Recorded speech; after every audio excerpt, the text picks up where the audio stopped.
After a gap of 4 years, the Galle Literary Fest was back. It was worth the wait for Sri Lanka, which is still recovering from the economic crisis following the COVID pandemic. The festival was held from January 25th to 28th in the picture-postcard town of Galle down south. The timing of the festival got even better with Sri Lankan writer Shehan Karunatilaka winning the Booker Prize in 2022.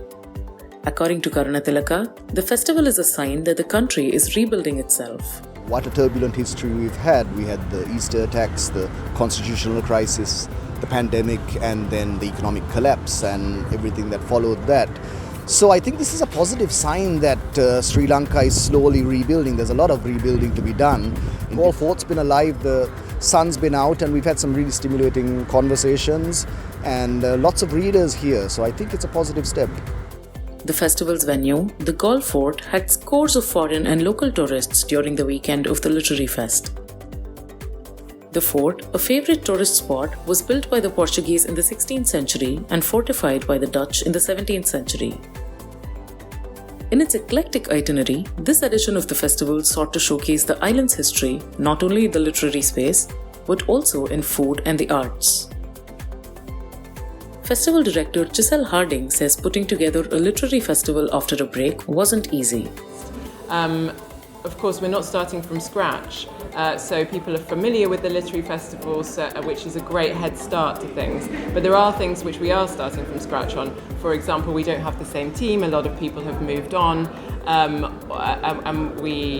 so we've had to restructure things a little bit. So there's a lot of learning there. Some of our key partners and sponsors are not around anymore, so we've had to relook at that side of things as well. So while we know that we've got a fabulous reputation and people were very excited to have us back, there were elements to the process where we were starting things again a little bit. I suppose it's the best of both worlds actually though. The Literary Fest, coming back after a gap of 3 years, cheered up readers from across the globe. We live in Nepal, in Kathmandu, and we traveled down just for the festival, so we arrived the day before. Being able to meet some of these authors, hearing about their writing process, what they do, their ideas, and it being a South Asian focused in particular has been really inspirational. British Sri Lankan author Romesh Gunasekara stressed on the need for more translations of works in Sinhala and Tamil during a panel discussion.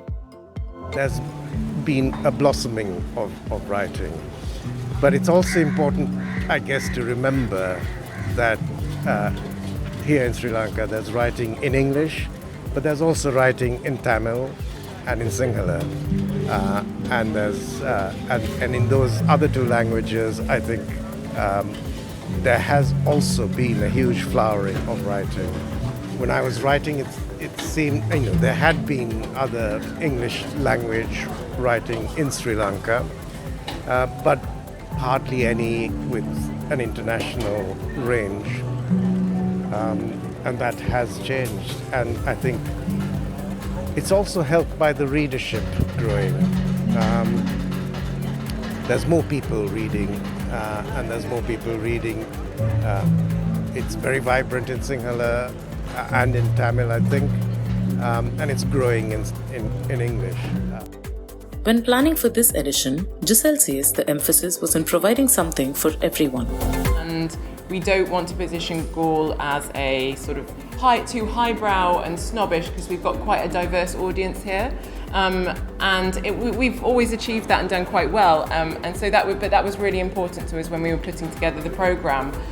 What I think is really charming about Galle Lit Fest is this cross-section of artistic disciplines. So some of our most popular events, as everyone knows, are our lunches and dinners that we have with authors. And that's for multiple reasons. One is the intimacy of you being able to meet and have dinner with your favourite author, but also there's a foodie side to it too. So, we might have an international chef come along and prepare the food. So we're sort of doubling our audience there. We've got people interested in food and authors.